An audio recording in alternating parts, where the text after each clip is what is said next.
Bismillahirrahmanirrahim. Assalamualaikum warahmatullahi wabarakatuh. Alhamdulillah wassalatu wassalamu ala rasulillah Sayyidina wa maulana Muhammad ibni Abdillah wa ala alihi wa sahbihi wa man tabi'ahu wa mawalah. Yang sama-sama kita hormati Bapak Bupati Kabupaten Pelalawan, Bapak Haji Haris beserta Ibu dan seluruh keluarga beserta rombongan, Bapak Ketua DPRD, Bapak Kapolsek, Bapak Babinsa, tokoh masyarakat, Pak Zul, alim ulama, cerdik pandai, nenek mama, tokoh masyarakat tak dapat saya sebutkan satu persatu. Yang besar tak dihimbau gelar, yang kecil tak dapat disebut nama. Insya Allah kita semua dimuliakan Allah Subhanahu wa Ta'ala. Amin ya Rabbal Alamin. Sepanjang umur saya, selama menyampaikan tausiah, melihat orang berziarah ramai-ramai ini rasanya cuma di 3 tempat saja, di Ma'la, di Baki, sama di Langgam. Di Ma'la karena orang haji, di Baki karena orang ziarah ke makam Nabi, tapi di Langgam merupakan tradisi dan saya pertama kali ikut, walaupun ceramah ke Langgam sudah beberapa kali, tapi khusus ziarah menjelang Ramadan inilah baru datang pertama kali.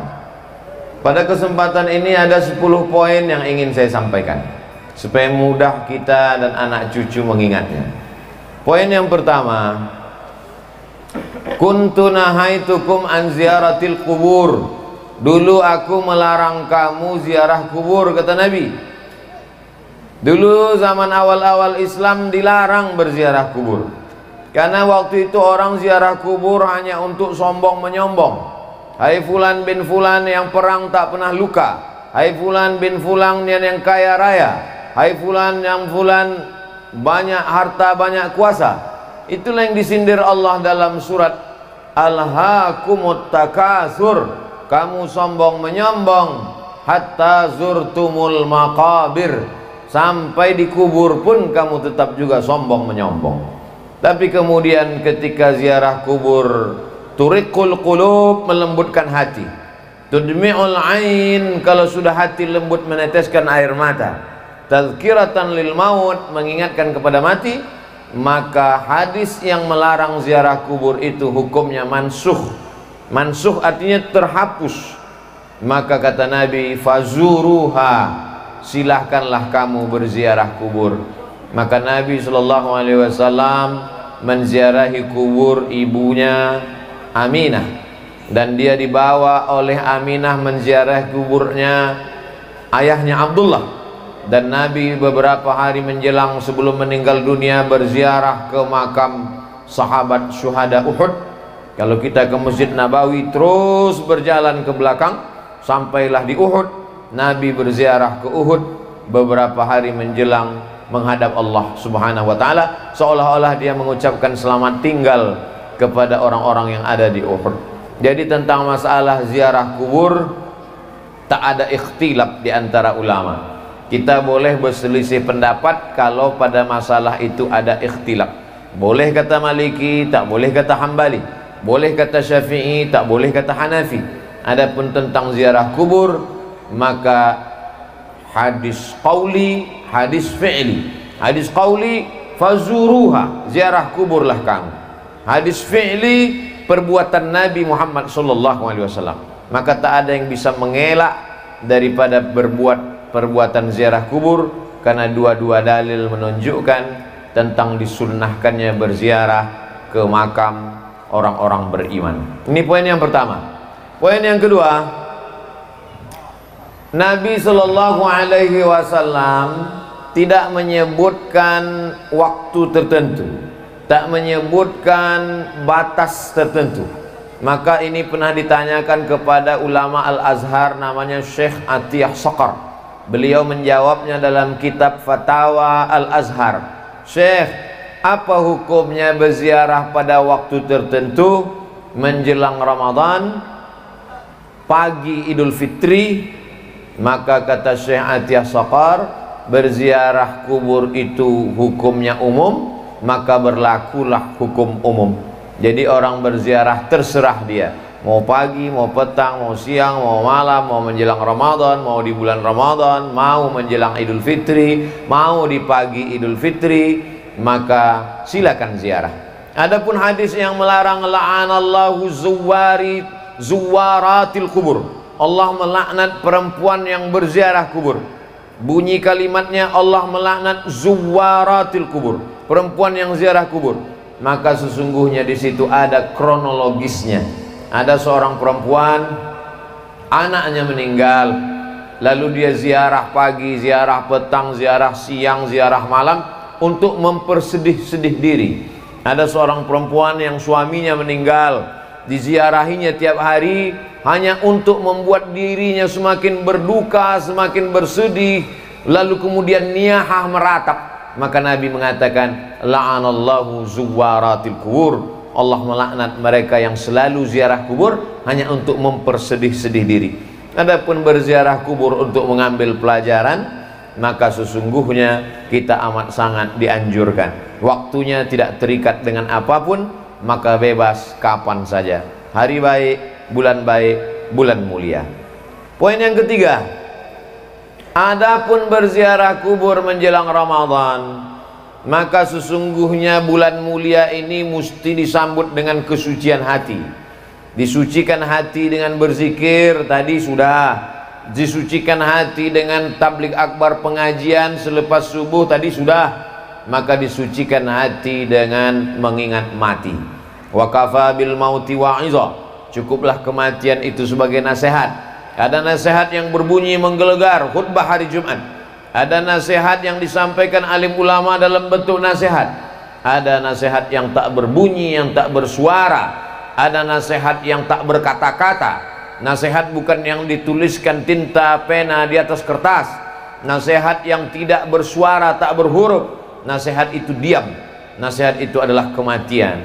Maka sebelum Ramadan berziarah, supaya hati mengingat mati, maka lebih khusyuk ibadah Ramadannya. Seakan-akan inilah Ramadan yang terakhir. Semakin berziarah di kubur sebelum Ramadan, menguatkan keyakinan bahwa dia akan mati menghadap Allah. Rumah tinggal, kendaraan tinggal, keluarga tinggal, yang dibawa hanya amal. Yarji'usnani, yang dua balik ke rumah. Maluhu, hartanya pulang ke rumah. Ahluhu, anak cucu menantu istri suami kawan sahabat andai tolan jiran tetangga, semuanya pulang ke rumah. Wa yabqa wahidun, yang tinggal cuma satu. Wa amaluhu, amal itulah yang tinggal. Jadi hanya dengan mendengar ceramah dari ustadz, kadang masuk telinga kiri, keluar telinga kanan. Bahkan kadang tak masuk sama sekali. Dari telinga kanan mau masuk, dari kanan itu juga dia keluar. Tapi begitu melihat langsung dengan mata, beda antara yang didengar telinga dengan menengok langsung mata. Kenal engkau dengan Ustadz Somad? Kenal. Dari mana engkau kenal? Aku dengar suara ceramahnya. Kenal kau dengan Ustadz Somad? Kenal. Dari mana engkau kenal? Aku tengok balehonya. Kenal kau dengan Ustadz Somad? Kenal. Dari mana engkau kenal? Aku tonton TV YouTube-nya. Tapi begitu melihat langsung berbeda. Begitu juga dengan ziarah ini. Maka sesungguhnya dengan langsung datang ke kubur, duduk di samping kubur, berziarah di kubur, maka kita melihat langsung nyata bahwa orang-orang tua kita itu, maaf, beribu maaf, mereka sudah pindah ke alam yang lain, tinggallah semuanya. Maka ini memberikan pelajaran yang lebih dalam daripada hanya sekedar mendengar cerita ceramah. Jadi apa yang kita lakukan menjelang Ramadan ini adalah melembutkan hati supaya Ramadan kita lebih khusyuk, Ramadan kita lebih hikmat, Ramadan kita lebih takut kepada Allah Subhanahu wa taala. Poin yang keempat, bahwa kita disuruh menyambung silaturahim. Silaturahim kadang tak sempat datang karena kesibukan. Tapi dengan ziarah kubur, mau tak mau, suka tak suka, orang langgam yang merantau ke Pekanbaru, ke luar kota, hari ini kembali. Ada ikatan emosional, mengingat ayah, emak, datuk, nenek, mengenang saudara mara, mendengar sahabat kerabat, maka dia balik berjumpa. Mungkin anak cucu sudah tak berkenalan lagi, tapi begitu ziarah kubur, oh anak Pak Cik Fulan, oh anak Moman Fulan, oh anak Fulan, maka sesungguhnya ziarah kubur adalah momen untuk menyambung tali silaturahim. Man ahabba yubsatalahu fi rizqihi, siapa yang mau lapang rezekinya, wa yunsa'alahu fi atharihi, mau dipanjangkan umurnya, falyasil rahimahu, maka hendaklah dia selalu menyambung tali silaturahim. Menyambung tali silaturahim di masjid sudah, menyambung tali silaturahim di pengajian sudah. Hari ini menyambung tali silaturahim kepada anak cucu, sahabat, kerabat, kenalan, orang sekampung yang selama ini tak jumpa. Bertahun-tahun satu kota, sama-sama tinggal di Pekanbaru bisa tak jumpa, tapi hari ini di Langgam bisa berjumpa. Kenapa? Karena ada yang dituju, orang yang dikenang, budi baiknya tak dapat dibalas. Maka hari ini bukan sekadar datuk-datuknya saja yang dulu bersilaturahim di Langgam dalam keadaan hidup, sekarang anak cucu cicitnya pula datang menyambung silaturahim. Jadi pahamilah bahwa substansi makna dari ziarah kubur ini menyambung silaturahim, merekatkan yang retak, menyambung yang patah, menjauh yang selama ini jauh, mendekatkan kembali dalam momen besar bernama ziarah kubur. Poin yang kelima, tetap menjaga adab-adab ziarah kubur. Ketika sampai di kubur mengucapkan salam, assalamualaikum ya ahlad diyar minal mu'minin wa inna insyaallahu bikum lahiqun yarhamullahul mustaqdimina wal mustakhirin nas'alullaha lana walakumul afiyah. Alangkah baiknya ditulis. Ini ada pamflet di depan rapat masyarakat Kecamatan Langgam, tempat pemakaman umum Kelurahan Langgam. Tulisan-tulisan lambang Kabupaten Pelalawan, cantik, indah. Cuma saya khawatir anak cucu kita tak tahu doa salam ke kubur. Cantik kalau kita tambah tulisan assalamualaikum ya ahlad diyar minal mu'minin wa inna insyaallahu bikum lahiqun yarhamullahul mustaqdimina wal mustakhirin nas'alullaha lana walakumul afiyah.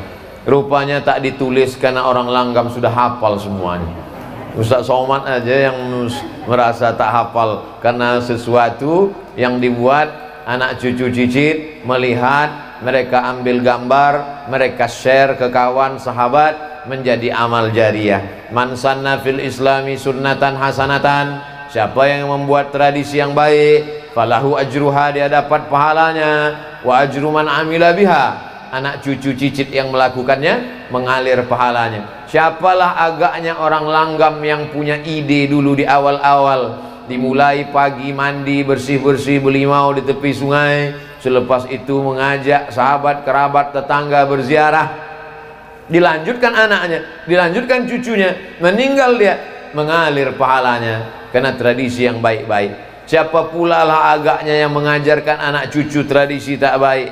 Setiap hari lahirnya diundangnya keyboard tunggal, mabuk-mabuk sampai tengah malam, dilanjutkan anak cucunya, mengalir jugalah dosa jariahnya. Maka yang baik-baik mengalir menjadi kebaikan, yang tak baik pun akan mengalir juga. Maka sebelum kita melakukan sesuatu, pikir baik-baik, karena dia akan mengalir sesudah kita mati. Alhamdulillah, hari ini kita sedang melihat bagaimana datuk nenek, orang tua kita dulu membuat sesuatu yang baik, mengalir sampai hari ini. Poin yang keenam, li ayyajlisa ahadukum ala jamratin minan nar, kamu duduk di atas batu dari api neraka, fatuhriqu thiyabahu, duduk di atas batu dari api neraka, apinya membakar baju sampai tembus ke daging, ke tulang, khairun, lebih baik, min an yajlisa ala qabrin, daripada melangkahi kubur, duduk memijak. Maka tetap kita jaga, kita tetap berada di tepi, samping kiri, samping kanan, bagian kepala, bagian kaki. Kalau nampak anak-anak kita ada menginjak, kita ajarkan, lebih baik duduk di atas batu dari api neraka, terbakar kulit sampai tulang belulang, lebih baik daripada duduk di atas kubur. Maka kita jaga adab-adab ini. Alhamdulillah kubur kita tidak terlalu rapat padat seperti di Pekanbaru. Saya lihat beberapa kubur sampai tak ada tempat berjalan lagi. Maka kita harap tetap ada jalan di tengah, tetap ada jarak, supaya kita tidak jatuh dalam perbuatan yang dilarang oleh Rasulullah sallallahu alaihi wasallam. Lalu kemudian poin yang ke-7, habis ini nanti kita akan membaca surah Yasin wal Qur'anil Hakim. innaka laminal mursalin. Sampaikah pahala bacaan kita yang akan kita baca ini nanti? Berkelailah antara yang membaca dengan yang tak mau membaca. Padahal yang membaca itu pun tak dapat membuktikan bahwa Yasinnya itu sampai. Dan yang mengatakan tak sampai pun tak juga bisa membuktikan bahwa Yasinnya itu tak sampai. Itu kata Ustadz Zul tadi, bukan kata saya. Yang mengatakan bacaan Yasin ini sampai, mana buktinya? Tak ada reportnya di SMS. Yang mengatakan tak sampai pun tak juga bisa membuktikan. Lalu kita bertengkar masalah apa? Dalil. Apa dalil imam yang mengatakan sampai? Kata yang mengatakan sampai, Nabi ziarah kubur, diambilnya pelepah korma, ditusukkannya ke makam. Sahabat bertanya, kenapa kau tusukkan pelepah korma ini ya Rasulullah? Kata Nabi, la'allallah an yukhaffifa azabahuma ma lam yaibasa. Selama pelepah korma ini basah, pelepah korma ini bertasbih, maka tasbihnya sampai kepada orang meninggal. Dari hadis ini kata Imam Nawawi, hadis ini ada dalam Sahih Muslim. Kalau kita baca Sahih Muslim, baca penjelasannya dalam Syarah Sahih Muslim, namanya kitab Al-Minhaj, Syarah Sahih Muslim Ibnul Hajjaj.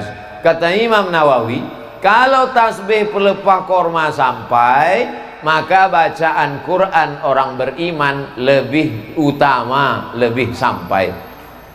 Karena orang beriman lebih mulia dari pokok kurma. Jadi kalau ada orang mengatakan bacaan Yasin tak sampai, berarti dia mengatakan Abdul Somad lebih buruk daripada pelepah kurma. Kalau tasbih saja sampai, apalagi baca Quran? Baca Quran lebih mulia dari tasbih. Kalau tasbih pelepah korma sampai, apalagi baca Quran Abdul Somad. Begitu kata Imam Nawawi dalam kitab Al-Minhaj, Syarah Sahih Muslim Ibnul Hajjaj. Jadi kita masalah dalil. Cara yang terbaik adalah menghormati pendapat orang. Ustadz yakin sampai, saya yakin sampai. Tiap malam Jumat saya bacakan Yasin untuk almarhumah, almarhum orang tua. Masalah bahwa ada berbeda pendapat, maka kita mengikut yang disampaikan oleh para ulama. Ati'ullah, taat kepada Allah, wa ati'ur rasul, taat kepada Rasulullah SAW, wa ulil amri. Ulil amri di situ kata sebagian ulama adalah ulil amri, para ulama yang mengerti dengan dalil. Maka kata Imam Nawawi dalam kitab Al-Azkar, wa in khatimul qur'ana, kalau dibacakannya sekhatam Quran, fahuwa hasanun, paling elok afdal sekhatam Quran 30 juz. Kalau tak sanggup 30 juz, maka hatinya Quran.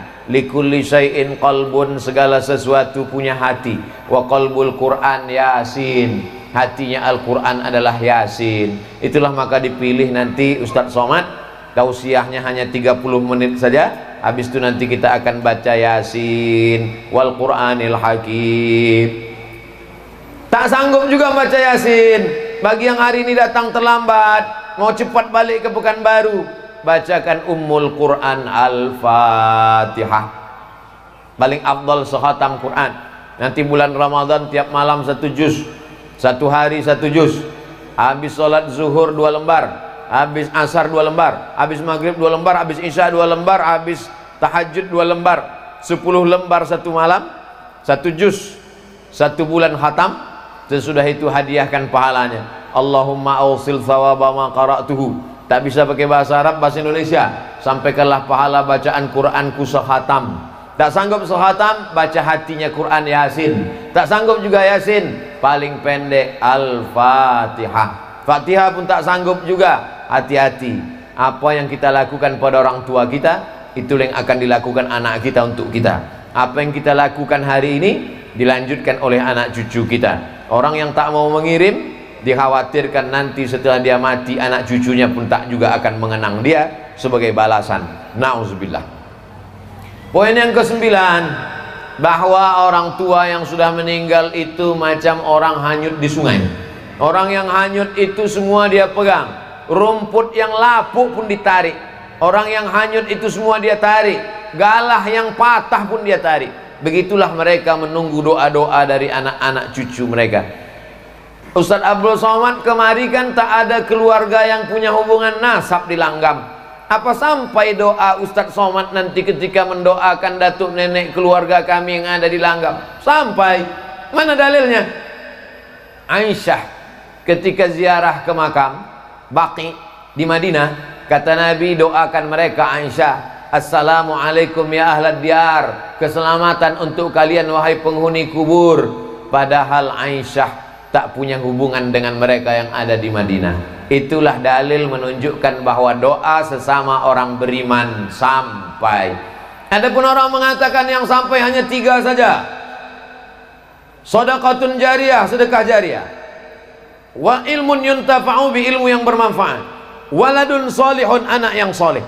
Maka sesungguhnya hadis itu bercerita bukan membatasi amal. Hadis itu cerita tentang amal kita yang hidup, sesudah kita meninggal putus. Abdul Somad hidup, amalnya berjalan. Abdul Somad nanti bisa sholat, Abdul Somad nanti bisa puasa, Abdul Somad nanti bisa baca Quran. Tapi setelah meninggal dunia tidak lagi wajib, putus.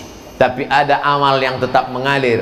Anaknya mengalir doanya, sedekahnya mengalir, yang jadi masjid, surau, langgar, musola, rumah Quran, rumah tahfiz, pondok pesantren, tanah wakaf. Ilmunya diamalkan jamaah mengalir. Jadi maksudnya amal kita mengalir. Adapun amal orang hidup kepada orang meninggal dunia, maka tak ada ikhtilaf. Kalaulah amal orang hidup tak sampai kepada orang meninggal dunia, maka tak ada sholat jenazah. Karena sholat jenazah itu adalah amal orang hidup kepada orang meninggal. Kalau ada orang nanti menolak, jangan kau doakan karena doamu tak sampai. Kalau begitu nanti dia mati, jangan disolatkan jenazah, karena solat jenazah adalah doa orang hidup kepada orang meninggal. Abdul Somad meninggal dunia, lalu kemudian orang Langgam datang mendoakan, Allahumma firlahu warhamhu wa'afi. Allahu Akbar, Al-Fatihah. Allahu Akbar, salawat. Allahu Akbar, Allahumma firlahu warhamhu wa'afi wa'afu anhu. Allahu Akbar, Allahumma la tahrimna ajrahu. Maka takbir kedua dengan takbir ketiga dengan takbir keempat, takbir yang pertama baca Quran, Al-Fatihah, itu menunjukkan Al-Fatihah sampai. Takbir yang kedua salawat, zikir, itu menunjukkan zikir sampai. Takbir ketiga keempat doa, itu menunjukkan doa sampai dari orang hidup kepada orang meninggal dunia. Karena yang sholat jenazah itu semuanya orang hidup, dan semuanya tak punya hubungan nasab kepada yang meninggal. Yang punya hubungan nasab, yang tak punya hubungan nasab, sama-sama sampai. Ini menurut argumentasi para ulama yang mengatakan sampai. Poin yang ke-9, bahwa tidak hanya amal badan yang sampai. Datanglah saat bertanya kepada Rasulullah, ummi matat, emak saya mati meninggal dunia, afa atasaddaqu anha, kalau saya bersedekah, sampaikah sedekah ini untuk almarhum almarhumah? Kata Nabi, tasaddaq, sedekahlah saat, sedekahlah saat, sedekahmu sampai untuk almarhum. Ayu sadaqatu afdal, apa sedekah yang paling afdal? Kata Nabi, saqyul ma, sedekah yang paling afdal adalah memberi air minum. Sedang air minum sampai, apalagi lah rebus jagung sampai. Dulu ambo dibawa Buya Fadli Rahman ke Langgam nih, dikasihnya waktu itu rotannya warna coklat, kini rotanlah hijau pula nampak. Sampai sedekah makanan sampai, maka siapkan sedekah makanan untuk buka puasa nanti, hadiahkan pahalanya untuk almarhum almarhumah, nanti tabung duit berkurban, hadiahkan pahalanya untuk almarhum almarhumah. Maka sedekah baca Quran sampai, baca Yasin sampai, begitu juga dengan sedekah kurban sampai, begitu juga kurban. Mana dalilnya kurban itu sampai, Buya?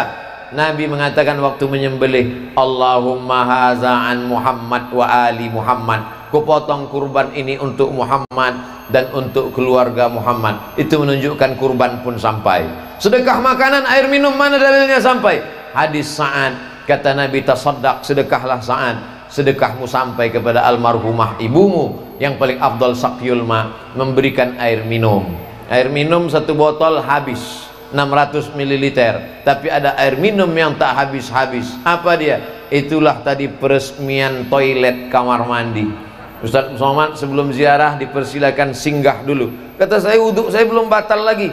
Ini wudhu seremonial. Karena ada orang langgam yang bersedekah toilet WC 2 pintu, lalu kemudian keran air wudhu, lalu kemudian saya pun berwudhu di sana untuk membangkitkan syiar. Karena gambar Ustadz ini nanti akan dilihat oleh orang langgam, supaya mereka pun akan berpikir, yang merantau dia semakin semangat cari duit, tapi tujuannya bukan mengejar dunia. Dia akan balik membangun rumah Quran, dia akan balik membuatkan wakaf WC, wakaf tempat wudhu. Sampai hari kiamat orang berwudhu di tempat wudhu tadi, tak tahu entah siapa membeli semennya, tak kenal saya entah siapa yang membuat. Sampai hari ini tak tahu saya siapa yang membuat tempat wudhu tadi. Tapi nanti yang bersebaran fotonya, foto Abdul Somad sedang berwudhu di langgam. Maka lama-lama memang datang comeh ambo dalam hati. Abdul Somad tanda tangan masjid secara seremonial, wudhu secara seremonial. Ambo khawatir nanti kata malaikat, Abdul Somad silakan masuk ke surga secara seremonial gitu. Maka tolong doakan supaya hati selamat dari riya, supaya kita semuanya masuk surga tidak secara seremonial, tapi masuk kekal selamanya sampai anak cucu kita jumpa dengan Nabi Muhammad sallallahu alaihi wasallam. Bagi yang duitnya banyak, habis covid corona nanti dia pergi haji. Haji kan orang tua, haji pun sampai. Mana dalilnya haji sampai? Sahabat Nabi haji, labbaik Allahumma subrumah, ambo hajikan subrumah. Kata Nabi, subrumah kau siapa? Subrumah akhi, saudaraku. Kau hajikan subrumah? Ya. Kau udah haji atau belum? Belum. Kata Nabi, hajikan dirimu dulu, baru hajikan subrumah. Itu orang dulu. Orang dulu lebih mau menghajikan saudaranya sampai lupa dirinya. Orang sekarang haji bolak-balik, lupa saudaranya. Maka sesungguhnya Quran yang kita baca sekarang sama dengan Quran yang dibaca Nabi. Hadis yang kita baca sekarang sama. Bedanya adalah perasaan dalam diri kita. Maka haji sampai, kurban sampai, sedekah air minum sampai, bacaan doa sampai, nanti kita akan tahlil la ilaha illallah, la ilaha illallah. Sampaikah tahlil kita itu? Sampai. Mana dalilnya? Tasbih pelepah korma sampai. Ada yang lebih afdal daripada tasbih, afdaluz zikri la ilaha illallah. Kalau tasbih subhanallah subhanallah subhanallah sampai, maka tahlil la ilaha illallah pun lebih utama untuk sampai. Beda anak kandung sama anak orang lain. Kalau anak kandung, bapak-bapak, ibu-ibu yang hari ini ziarah ke makam ayahnya, ke makam amaknya, cucu yang ziarah ke makam datuk, otomatis sampai. Tapi saya yang bukan anak kandung, yang hari ini ziarah hanya saudara seiman, mesti disebutkan Allahumma ausil sawaba ma qara'nahu, sampaikanlah pahala bacaan Yasin kami, Fatihah kami, Al-Ikhlas kami, Al-Falaq kami, An-Nas kami, Yasin kami, La ilaha illallah kami kepada jami'il muslimin muslimat mu'minin mu'minat. Itu beda anak kandung dengan orang lain. Jadi kalau ada anak kandung menyebut sampaikanlah pahala kepada almarhum ayah ambo, amak ambo, maka ucapan itu sebagai tambahan baik. Andai tak dia ucapkan, maka tetap sampai. Yang terakhir, mari kita jaga tradisi yang baik ini dengan cara menyampaikannya ke sahabat, ke kerabat, ke tetangga, menyampaikan melalui WhatsApp, menyampaikan melalui Instagram, menyampaikan melalui Facebook. Tapi tadi kata Ustadz Fadli Rahman, jangan di-share, jangan di-upload sore kok, biar agak lama-lama gitu. Tapi syiar itu sampai, maka nanti anak cucu yang sudah lama tak ziarah meleleh air matanya. Ustaz Somad, ambo potong ziarah ke makam abang ambo, lalangnya setinggi toga. Jamaah Pekanbaru mengadu ke anak kambo, makam abang ambo lalangnya setinggi toga. Ternyata anaknya yang selama ini papa tak pernah ziarah. Bininya yang selama ini abang, setengah napasku pergi bang, pret. Rupanya sesudah abang tuh mati, tak pernah ziarah. Tapi tengoklah makam di Langgam, jangankan setinggi toga, tak belalang sama sekali, bersih, menunjukkan mereka datang berziarah. Oleh sebab itu maka banyak anak cucu sekarang tak ingat. Kalau dia ingat tentu akan terbayang wajah emaknya, wajah ayahnya. Tak jadi dia pakai narkoba, tak jadi dia mabuk, tak jadi dia berzina, tak jadi dia mencuri. Kenapa? Ingat dia, amalku ditonton, diperlihatkan oleh datuk, ayah, emak yang sedang berada di alam barzakh. Semua datuk, nenek, moyang, ayah, ibu, kawan yang ada di sini sedang melihat kita, sedang menonton kita. Kita tak bisa melihat mereka, mereka bisa melihat kita. Mereka berada di alam barzakh. Barzakh artinya sempadan, batas. Mereka tidak disebut akhirat karena dunia belum kiamat. Mereka tidak disebut dunia karena mereka sudah meninggal. Kita di dunia karena belum meninggal. Mereka tak disebut akhirat karena belum kiamat. Pemisah antara dunia dengan akhirat namanya alam barzakh. Dan mereka sekarang sedang berada di alam barzakh. Alam kubur karena mereka di dalam kubur. Tapi ada yang tak dikubur. Siapa tuh? Orang yang mati dimakan harimau, orang yang mati dimakan buaya. Mana ada kuburnya? Maka mereka berada di alam barzakh sampai masanya nanti mereka akan dihidupkan lagi. Itulah maka dibaca surat Yasin, karena dalam Yasin itulah diceritakan bahwa yang mati akan hidup lagi. Cukup dengan satu perintah, innama amruhu iza arada syai'an ayakula lahu kun fayakun. Kita akan bangkit nanti menghadap Allah Subhanahu wa taala. Silakan mabuk, silakan mencuri, silakan makan haram, silakan hidup macam menjadi Fir'aun, silakan menjadi orang yang angkuh dan sombong, tapi ingat, kau akan mati dimakan cacing tanah. Yang kekal abadi hanya amal soleh. Tanah yang kau wakafkan, masjid yang kau bangun, rumah Quran yang kau buat, anak yatim yang kau sekolahkan, anak cucu yang dimasukkan ke pesantren, program agama yang dikembangkan, itu sajalah yang mengalir sesudah kematian. Itulah 10 poin, mudah-mudahan bermanfaat. Sesuai dengan janji 30 menit, mari kita khusyuk, dibimbing oleh Tuan Imam, tahtim, tahlil, zikir dan yasin. Terima kasih, mohon maaf. Wassalamualaikum warahmatullahi wabarakatuh.